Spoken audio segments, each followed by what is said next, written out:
Esmirna, lealtad al extremo. El que tenga oídos, oiga lo que el Señor dice a las iglesias. En el corazón de los que amamos al Cordero, estamos exhortados a hacer el ejercicio diario de poner como protagonista de esta pandemia a Dios y no al coronavirus. Nuestra tendencia es quedarnos inmóviles ante el virus. La bestia, el anticristo, nuestro sufrimiento, la maldad humana y Satanás. En otras palabras, rendirnos ante el terror. El libro de Apocalipsis nos invita a ser una iglesia conquistadora, que en medio del terror, sus corazones pertenecen leales al Cordero, ante quien su iglesia se postra y declara lealtad desde su corazón, ya que solo Él es digno. Solo Él es merecedor del asombro de nuestra alma. Y por ello nunca le podríamos negar absolutamente nada, sino corresponderle con obediencia. Aunque esa obediencia signifique sufrir e incluso padecer muerte. Así lo decía el misionero Carlos Stud en 1880, misionero inglés sepultado en el Congo, África. Decía él: si Jesucristo es Dios y murió por mí, entonces ningún sacrificio que yo haga por Él será demasiado grande. El llamado para los seguidores de Jesucristo es lealtad. Aunque todo, absolutamente todo alrededor se derrumbe, nos amenace, nos golpee, nos haga estremecer o incluso nos mate, nuestras rodillas tienen tatuadas el nombre del Cordero y solo nos postramos delante de Él. Esmirna es la segunda iglesia de las 7 a las que se les dirige el libro o la carta de Apocalipsis. El Espíritu de Dios nos ha dejado un mensaje que hay que repetir a todas las iglesias y a todos los discípulos en todos los tiempos, con la finalidad de aprender sobre la lealtad en los momentos de sufrimiento por la razón de ser discípulos. Así que yo quiero invitarlos a aprender de la experiencia de esta iglesia, lo que significa ser leales cuando todo lo que nos rodea se vuelve contrario y extremoso. Los invito a que reflexionemos en 3 conceptos: la razón, las formas y la esperanza que existen cuando nuestra lealtad está puesta al extremo. Razón, formas y esperanza. Número 1. La razón por la que nuestra lealtad es puesta al extremo. Alguien ha dicho que la gracia de Dios es gratuita, pero en el discipulado no hay descuentos. En Marcos 8:34, Jesús dijo lo siguiente: si alguno quiere venir en pos de mí, niéguese a sí mismo, tome su cruz y sígame. Aquí es la cruz como la condición innegable de ser discípulo de Cristo. La cruz era el instrumento de torturar, de castigo, de desprecio y dolor a los que los delincuentes aspiraban por sus malos actos en los tiempos del Imperio Romano.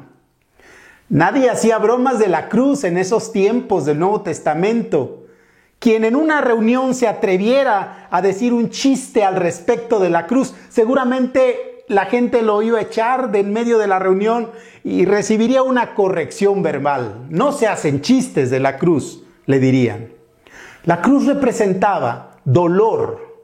Y cuando se habla de ella, se hablaba con solemnidad y con mucho cuidado. La condición de ser discípulo no es tomar tu hamaca, tu coco y tu pizza y seguirle. Esas serían imágenes de una tarde en Cancún todo pagado. La condición es la cruz, es tomar la cruz, la cual significa oposición, desprecio, dolor y muerte potencial. Este es un mensaje que no es popular ni atractivo. A Jesús no le impresionan los números, las fachadas o las estéticas de nuestra vida, sino la lealtad que Él merece. Hay una iglesia que se ha importado desde Brasil a México, a Latinoamérica. Esta es la iglesia Pare de Sufrir, la cual es una contradicción al discipulado. Así lo comenta Juan Piper. Él dice, el mensaje del discipulado es siga, siga, siga sufriendo por Cristo. Pablo, el misionero y teólogo del Nuevo Testamento, dijo en 2 Timoteo, capítulo 3, 12, todo el que quiera vivir una vida de sumisión a Dios en Cristo Jesús, sufrirá persecución.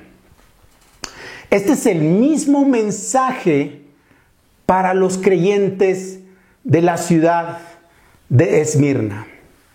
Allí leemos formas de sufrimiento que ellos experimentaron. Siempre me hago la pregunta, ¿por qué está ligado el sufrimiento en la vida del discípulo cristiano?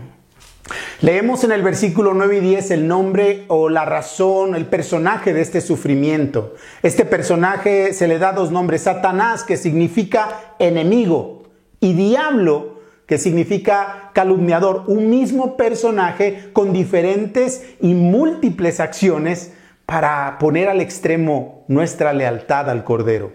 La meta de ese ser es oponerse a Dios y a sus discípulos durante toda esta vida, usando todos los medios posibles para seducirnos, confrontarnos y perseguirnos. Los creyentes holandeses en 1618 enseñaron lo siguiente sobre este personaje en el famoso documento de los cánones de Dort. Ellos dijeron: los discípulos deben velar y orar constantemente que no sean metidos en tentación, y si no lo hacen así, pueden ser llevados por la carne, el mundo y Satanás a cometer pecados graves y horribles. Cierro la cita. Esto es verdad. Satanás ve a la iglesia como una invasora de sus dominios y ha levantado guerra sin tregua. Tenemos una guerra declarada. La misión del diablo es minar, acabar y destruir nuestra lealtad. Y para él los medios a usar no importan, porque persigue el mismo fin. No podemos estar desaprevenidos, pero tampoco vivir bajo el horror de su ataque, ya que eso sería hacerlo a él protagonista. 2. Las formas de poner a prueba nuestra lealtad. Las formas. El discípulo sufre tanto en países donde ser cristiano es ilegal, como también en México, donde se nos ridiculiza por nuestra forma de vivir como seguidores del Señor.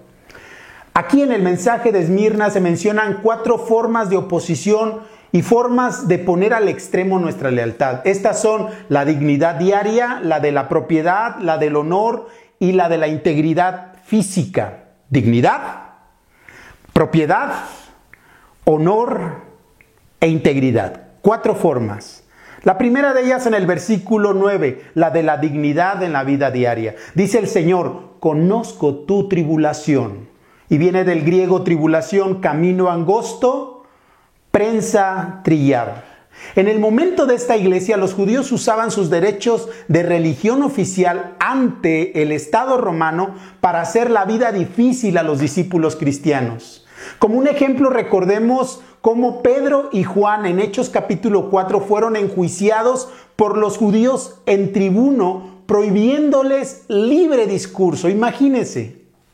Esto fue así para muchos cristianos del primer siglo, pero también lo es hoy para miles de cristianos en los países musulmanes, hinduistas, budistas y países posmodernos como Europa.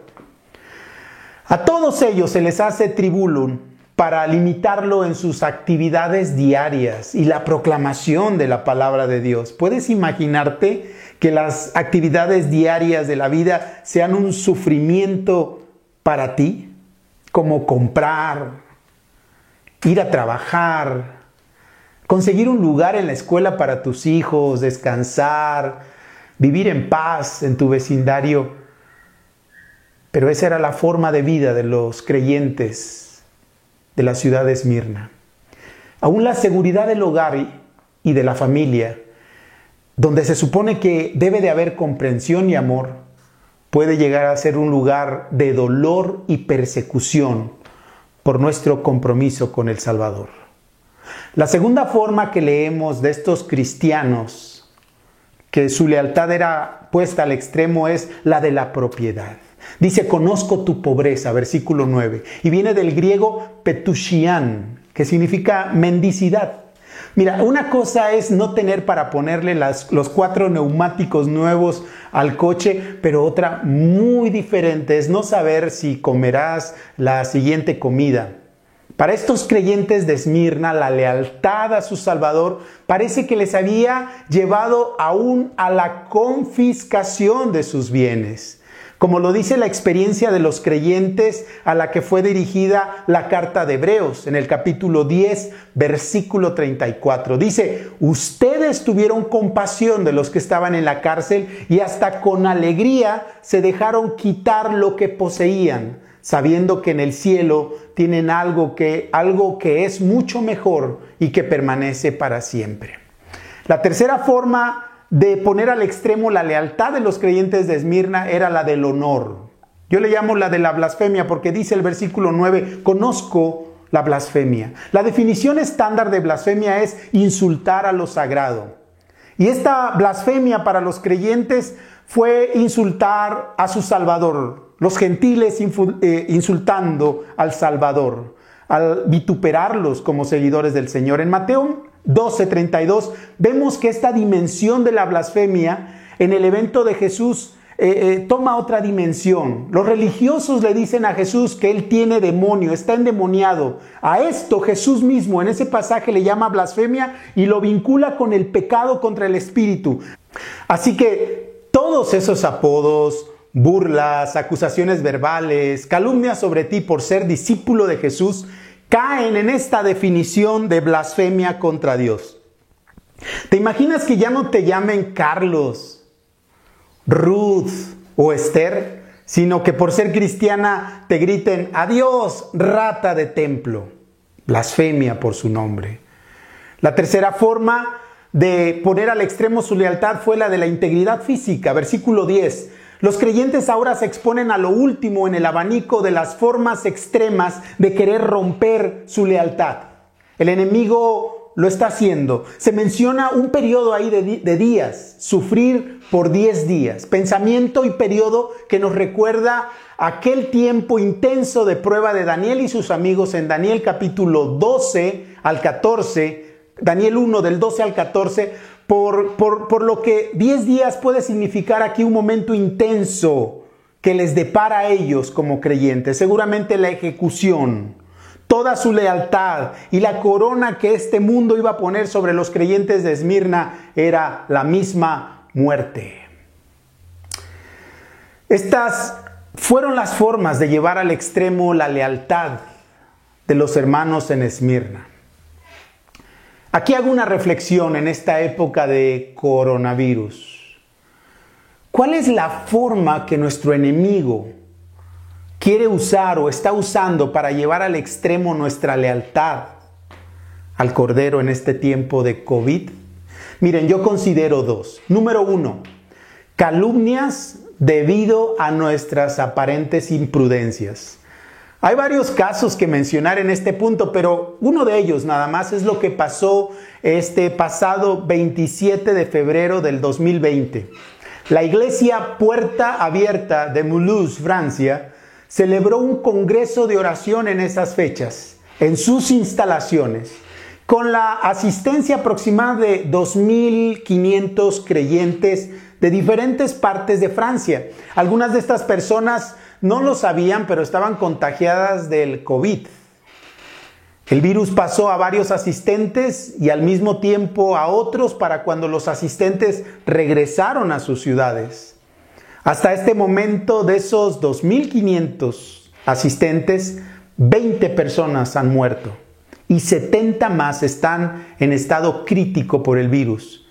Pero también se han contagiado varios que estuvieron en contacto con los hermanos. Ya saben, Francia es uno de los lugares más afectados por el virus.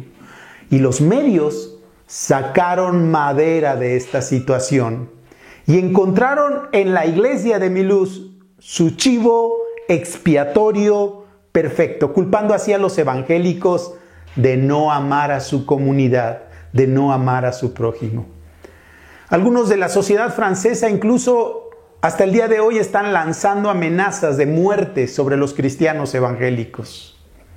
El testimonio cristiano parece estar afectado en Francia, pero la verdad saldrá a la luz pronto, ya que esta iglesia en Francia siempre respetó los anuncios del gobierno e hizo su congreso cuando Francia estaba oficialmente en fase 1 de contingencia, donde aún se permitían las reuniones públicas. Así que con el permiso del Estado se reunieron.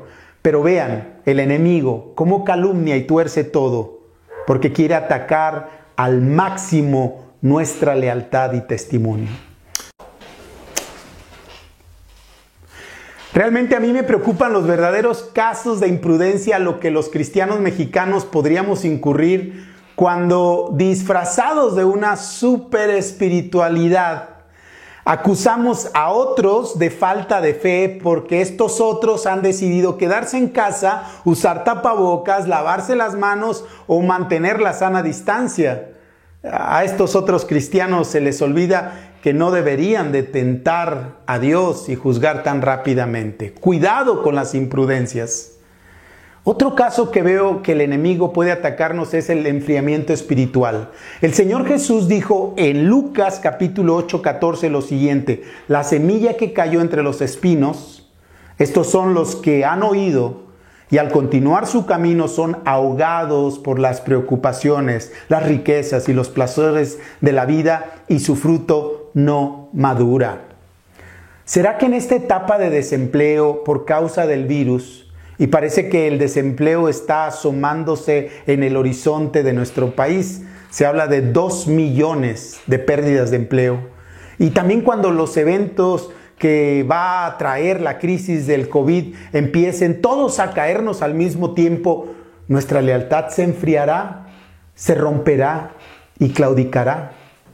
¿Cuál irá a ser el límite de nuestra lealtad en el caso de ese potencial escenario? Número 3.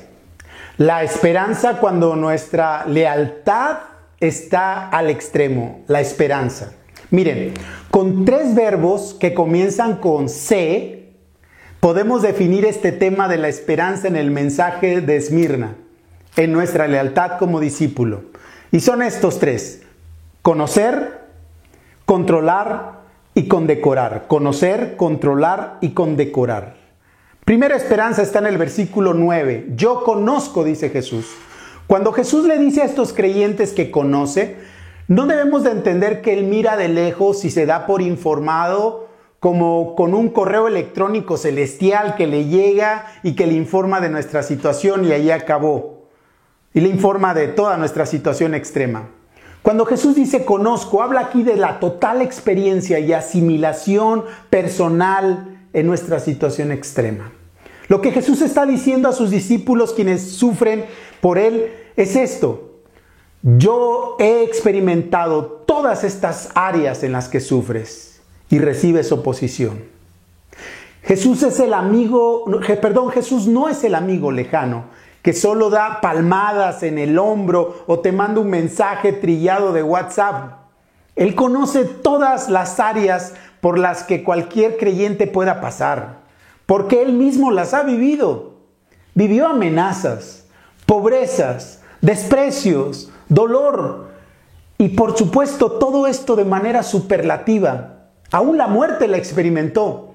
No hay ninguna agonía humana que su cuerpo no haya experimentado, por lo que Él puede darnos esperanza y compadecerse de nosotros. Por eso dice, conozco. La segunda C de la esperanza es la del control. Jesús se presenta a Esmirna con sus títulos divinos, el primero y el postrero.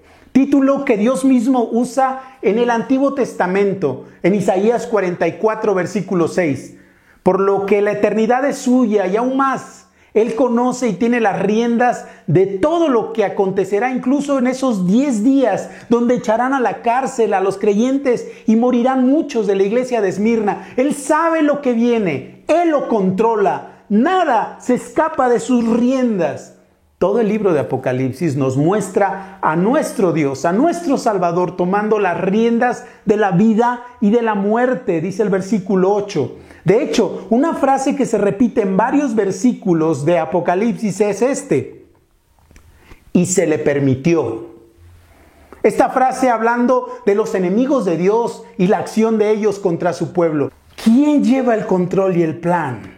El Cordero, dice el libro de Apocalipsis. Nadie más. No hay sorpresas para Él. Él no se come las uñas corriendo por ahí y por allá como pollo sin cabeza, sin saber qué hacer. Escucha, confía. Él es digno de ser confiado en los momentos que te parecen más inciertos. Como decía Elizabeth Elliot, misionera con su esposo en Sudamérica, confía en los momentos desconocidos, en el Dios conocido. El tercer verbo de esperanza en el mensaje de Esmirna es la condecoración, versículo 10 y 11. Ahí Jesús promete la corona de la vida y la promesa de no sufrir la segunda muerte. Esta última promesa se entiende como la vida completa. Por ejemplo, Apocalipsis 20, a la que nos menciona que pasamos a una vida cuando morimos y también cuando este mundo sea juzgado en ese día que viene. Vivimos al morir. Si morimos, seguimos viviendo. Los perseguidores de la iglesia de Esmirna también quedan advertidos aquí en este mensaje. Cuando mueran, pasarán a más muerte. La corona de vida se une a este entendimiento para hablarnos de la vida en su total plenitud, cuando estemos por siempre con Él. Solo Él puede dar esa corona, porque solo Él no muere, y aún más, toda la vida emana de Él. El que tenga oídos, oiga lo que el Señor dice a las iglesias. Ahora te animo a reflexionar en grupos en la siguiente pregunta. ¿Cómo ayuda a tu lealtad saber que tenemos un Salvador que conoce, controla y condecora en esta época de coronavirus?